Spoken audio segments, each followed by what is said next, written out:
know that 1 in 100 people suffer from depression? Many of them consider suicide.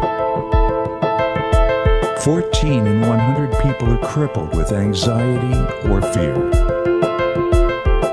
Alcohol and drug abuse continues.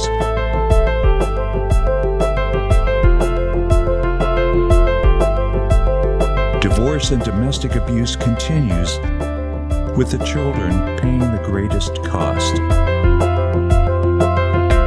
60 in 100 people profess they don't know Jesus.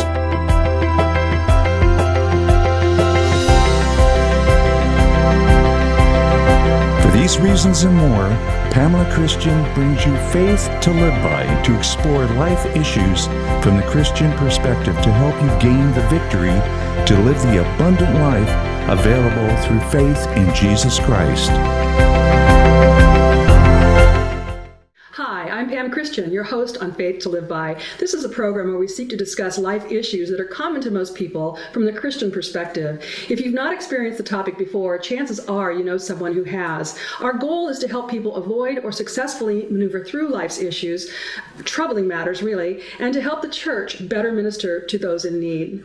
Today we'll explore a very dreadful reality. It's the topic of child abuse. Maybe you weren't aware, but according to the International Society for the Prevention of Child Abuse and Neglect, every single day, 5 children die because of child abuse, while many more children are suffering lifelong consequences due to child abuse. Additionally, over 1 billion children worldwide suffer violence annually. I wasn't aware of this problem being so extensive until I was encouraged to explore the topic by my guest, Kathy Collard Miller. Kathy Collard Miller is an award-winning author of over 50 books, including Christian living topics, women's Bible studies, and Bible commentaries. She's a speaker who has shared in 8 foreign countries and in over 30 United States states. Kathy and her husband Larry have been married for 47 years. They are the parents of 2 and the grandchildren of 2. They live in Southern California, and they often write and speak together. They're also lay counselors who host small group retreats. Kathy, I want to thank you so much for being my guest today.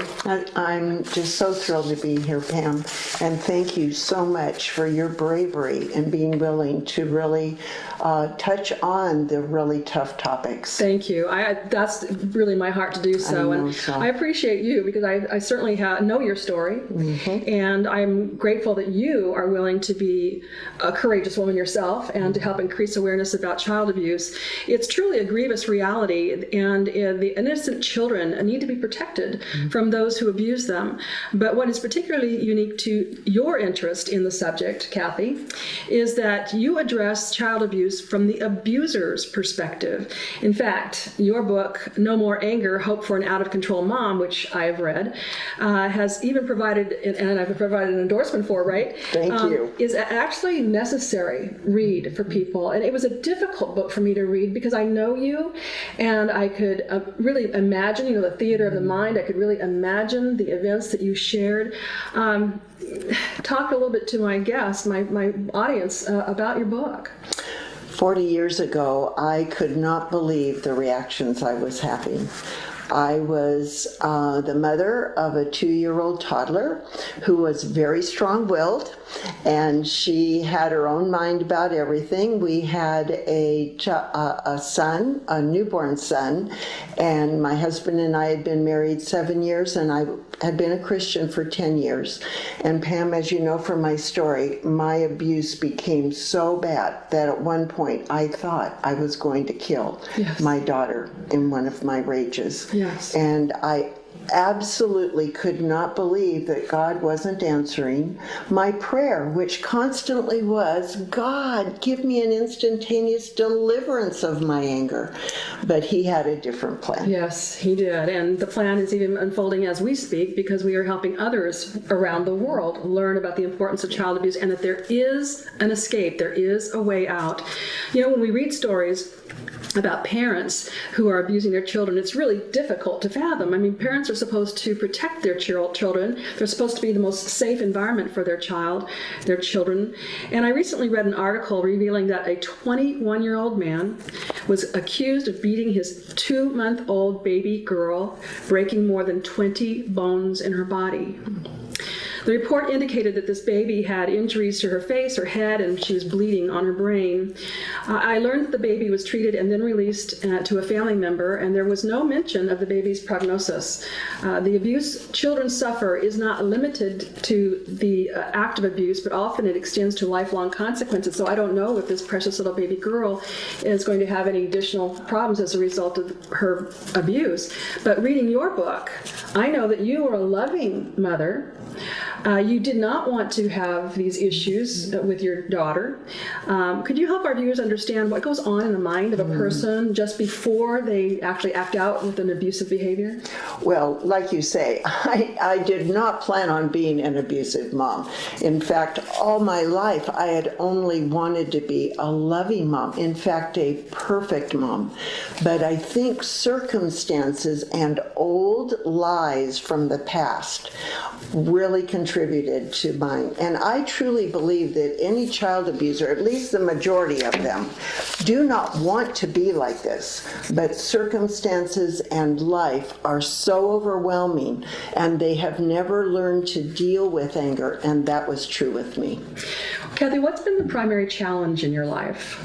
Well, this, obviously, and just growing up not knowing how to deal with my anger. When I was very young, I got so mad at my best friend Irene, who lived across the street, that I hit her right smack in the nose. Yes, she ran across to her house, across the street, crying, and I stood there paralyzed, Pam, and my first thought was, see what happens, Kathy, when you get angry? You better never get angry again. And you see, that set me up to try to squelch my anger all the time, rather than dealing with it, facing it, and learning how to cope with it. Right. Okay. Well, anger is certainly a forerunner to a lot of the abuse that children suffer. And you express in your book that you believe that your marriage contributed to your problem. How so? Well, when we had gotten married 7 years before, Larry and I thought that we were going to meet each other's needs. I thought he was my Prince Charming, that he was responsible to meet all of my needs. But by the time we had been married 7 years, he was working 2 jobs. He was a policeman, a real estate agent. He had a flying hobby. He was never home, but I was home with that 2-year-old little strong-willed girl and a newborn, and I was so angry at him, I did not realize how much I was displacing my anger from him onto our daughter. And your daughter's name again? Darcy. Darcy. Okay. What were the solutions that God provided you? Because clearly you did work through it, and it's in the book. I'm really grateful for that. It's a tough book to read, but it's important given the information I started with at the beginning of the program. But what were some of the solutions that God provided you that could be available to the people who are watching? Well, first of all, God didn't answer the way I wanted, which was with that instantaneous deliverance. But he began little by little to show me the underlying causes of my anger.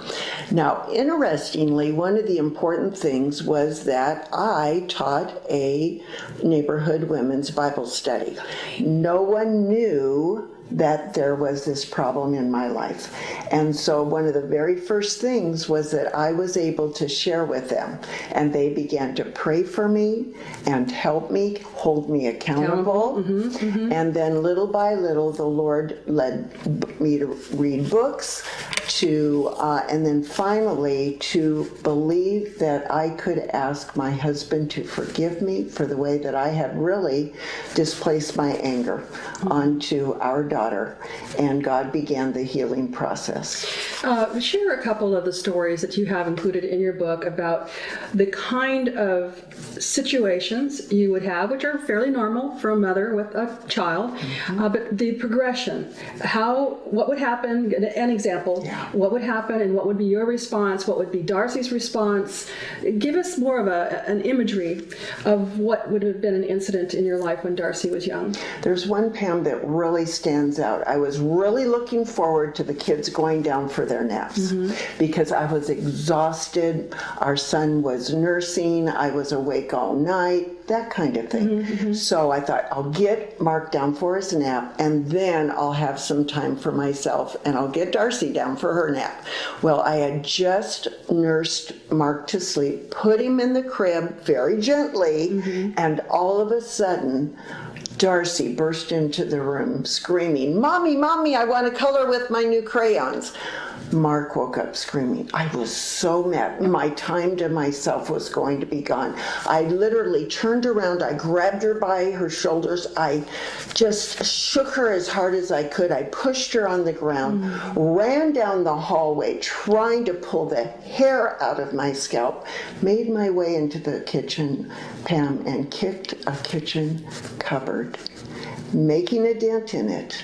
And then reality returned, and I dropped to my knees and prayed, but it was as if the prayer just bounced off the ceiling, because I had asked for forgiveness and help so many times before, and here it was happening again. So obviously, God did not care. That was your perspective. Oh, absolutely. There was no hope. He so believed that I had failed that there could be not even a desire of his. This was your thinking at the what? time? Yes. That God was so unhappy with you, so displeased with you, Yes. that he doesn't have any desire to help you, which of course is another lie from the pit of hell. Oh, and I was a perfectionist. Did I realize it? No. But that all was worked into that perfectionism that said I needed to be perfect in order for God to love me and to help me. And of course that isn't the case, but that was what you were operating under at the time. How many years did the abuse go on with you with Darcy? Well, and did you ever abuse your son?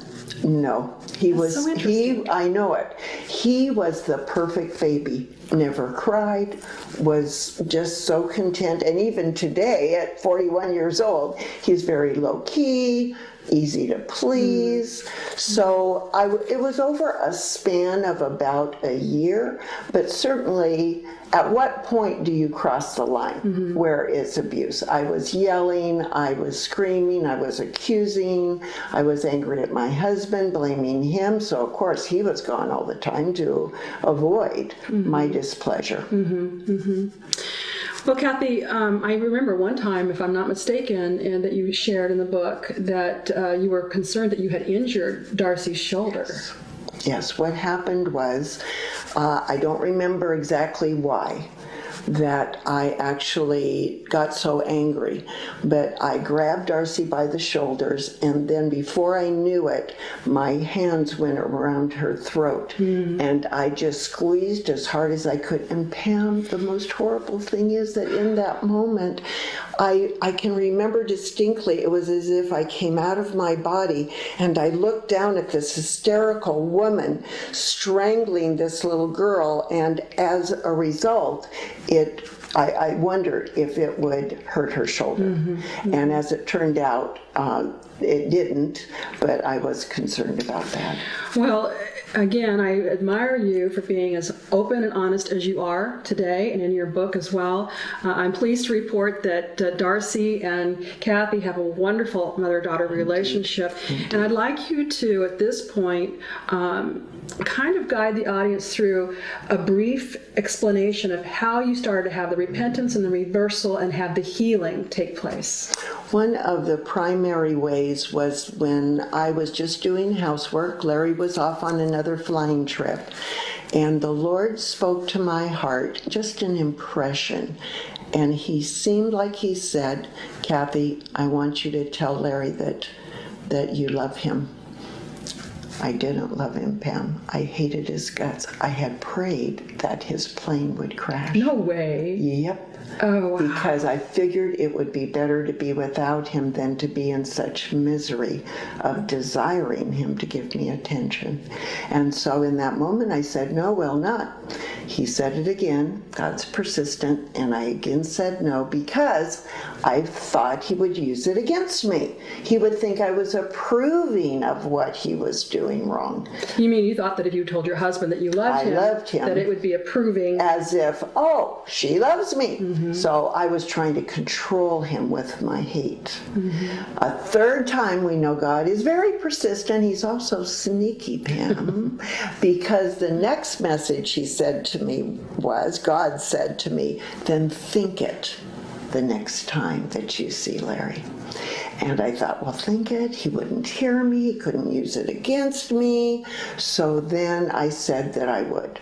Larry came home later that night. I forced myself to think in my mind, looking right at him, I love you. But I don't really. But you know what? God takes Those were a seeds. little seed. That's right. That's right. And he began to blossom out of that. I began to change. Larry could see that I wasn't as angry. I was actually quite pleasant to be around. And I had decided, Pam, that you know what? Larry can't meet my needs. And that was probably a eureka moment right there, just realizing that you had put far too much expectation on your husband. How could he be God? Only God can meet our needs. Only God is sufficient. And so that day when I decided Larry no longer holds the key to my happiness, but God can provide. Well, I really like that the Lord, true to his word, I mean, literally, that we are transformed by the renewing of our mind, and God asks you to at least think that you love your husband as a way to begin the transformation process. And I'm very pleased, as I said before, that Darcy and Kathy have a wonderful relationship, and both of them are willing for their story to be used around the world to help people understand the significance and the extent of child abuse. You know, according to one child advocacy group called Before They Turn 18, this is what I wanted to share. According to one child advocacy group, they stated, before a child turns 18, 1 in 4 girls and 1 in 6 boys will be sexually abused. And 1 in 3 boys and 1 in 4 girls will be physically abused. And any child can be a victim of abuse. There's no race, ethnicity, no socioeconomic demographic. There's nothing that makes a person immune. Child abuse is actually defined as doing or failing to do something that results in harm or risk to a child. Abuse is not limited to physical harm. There are actually many types of child abuse besides physical, including sexual abuse, neglect, which is a form of abuse, and emotional abuse. You know, every state and every country has different definitions for the child abuse. So what I want to offer next to my audience are generally accepted definitions of each type of the abuse, starting with physical abuse. Kathy, can you help us with that understanding of physical abuse? I would love to, because that's what I did to my daughter. And it was physical harm, but there's also the idea that she was fearful. She was so used to me just flying off the handle at any moment. I remember one time that she was standing by me and I just barely lifted my hand to scratch my head and she cowered. So there was that anticipation. So it's not just, it's a mental and emotional abuse also. Yes, in addition to the physical abuse comes the emotional. Physical abuse also includes the failure to make a reasonable effort to prevent an action by another person that results in substantial harm to the child. And this is really tough. It's a tough reality because by and large, persons who abuse children, the abuser has close connection with the child and is often a trusted individual by the parents. Yeah. Larry and I are lay counselors now, and the stories that we hear, I mean, mine is bad enough, Pam, but the stories that we hear are just heartbreaking. And the mother she's aware that the father is sexually or harming the child, but the trauma to the child, knowing that the mother will not do anything because of her own fear that the father, the husband, will take it out on her. And this is a problem with the church as well. I was at a women's retreat, which is something I love to do, is to speak at women's retreats and conferences. And a woman and her daughter came to me wanting my advice, and I was taken back by what I heard.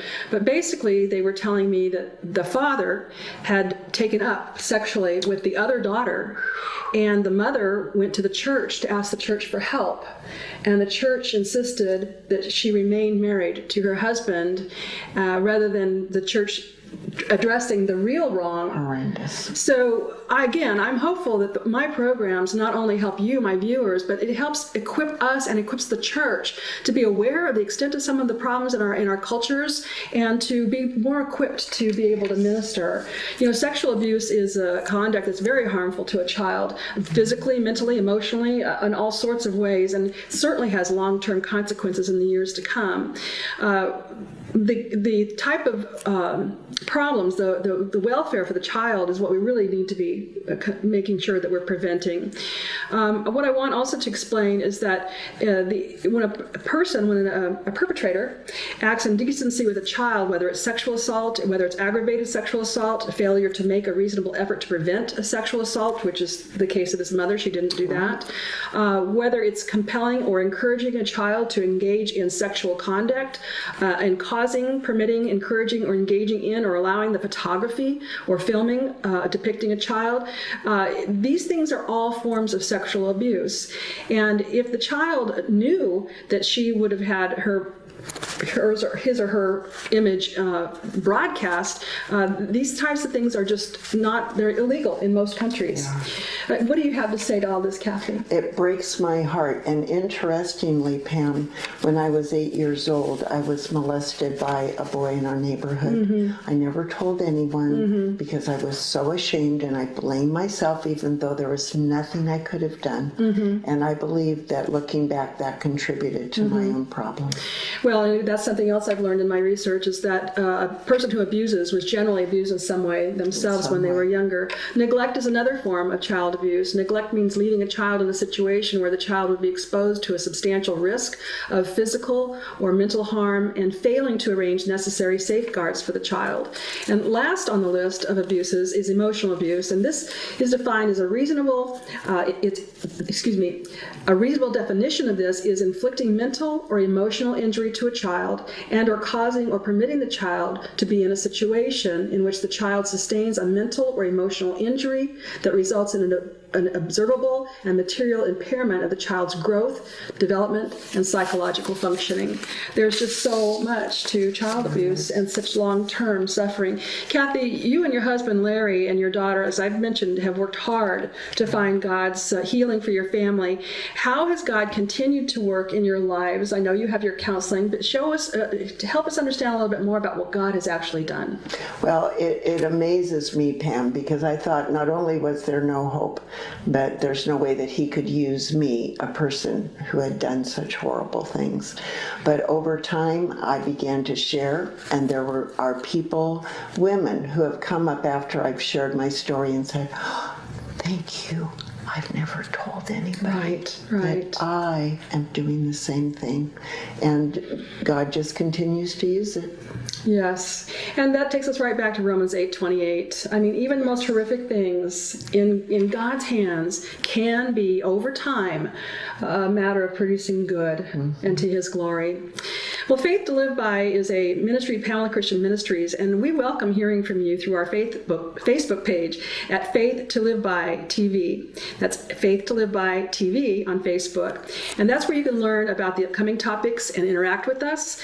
We could look forward to you suggesting topics, and also you could upload your own 2-minute video with a testimony that we might actually use on the program. There are guidelines on the Facebook page, so do look into that. And Kathy, before we conclude, I'd like you just to have one last comment to our viewers so that you can give them the encouragement and the hope that they actually need. I would love to, because I thought there was no hope, that God had given up on me. But let me assure you, He knows your pain. He knows what you're struggling with. He knows the plan He's going to use. He might not do it in your timing or in the way you would like, but let me assure you, He cares, He loves you, and He knows exactly what He's going to do. Thank you, Kathy, so much. And we'll make sure that your book is available to our viewers as well, okay? If this program has blessed you, we'd really appreciate your support for this program through your prayers and your financial support. Now, I don't ask you to donate to my ministry directly. Instead, I ask you to purchase the featured products from my website. This allows you to not only support this ministry, but it also gets excellent resources into your hands. Just visit faithtoliveby.com. That's the website where you'll find all the information about the upcoming shows and even some of the archived information on the programs that you might want to catch up on. And if you know someone else who could benefit from the featured products that are on the show and mentioned on the website, why not get a second item for them? You could help somebody that you might know who is maybe in a similar situation as Kathy, who is finding themselves unwantingly abusing their own child. So let's get the help into the hands of the people that really need it. Today, in addition to the ability to get my guest book, Kathy Collard Miller's book entitled No More Anger, Help for an Out-of-Control Mom, we're also bringing attention to a book entitled Child Abuse, A Global View. This book is part of a series entitled A World View of Social Issues. It reveals the way child abuse is defined and prevented and treated in 16 different countries, and these particular countries are chosen in order to represent all the regions of the world. As I shared at the beginning of the show, child abuse is a worldwide problem. So we'll be recommending that book as well on the website. And while the Bible doesn't specifically use the term child abuse, it does reveal God's heart toward children and toward those who abuse them. The Bible prohibits child abuse in its condemnation of sexual sin. Additionally, the Bible is clear that we're not to impose emotional abuse on children, as it's stated in Ephesians chapter 6, verse 4. And we can read in Mark 10:16 that Jesus took the children into his arms and he blessed them. The Bible promotes child blessing, not child abuse. Anyone who suspects that a child is being abused has the obligation to report it to the appropriate authorities. And anyone who has been abused or has abused a child or children can find hope and healing and the forgiveness in Jesus Christ. Consider contacting the International Society for the Prevention of Child Abuse and Neglect. The address is on the screen now, and it's also available for you on my website. Until next time, I pray that you will continue to mature in your faith and that this show will be helpful for you to that end. And I ask you to tell your friends and family about this show, Faith to Live By, and how each week we tackle tough topics to help you discover and live in life-giving truth and enjoy the victory that Christ died to give us. Again, I'm Pam Christian. I look forward to seeing you next time.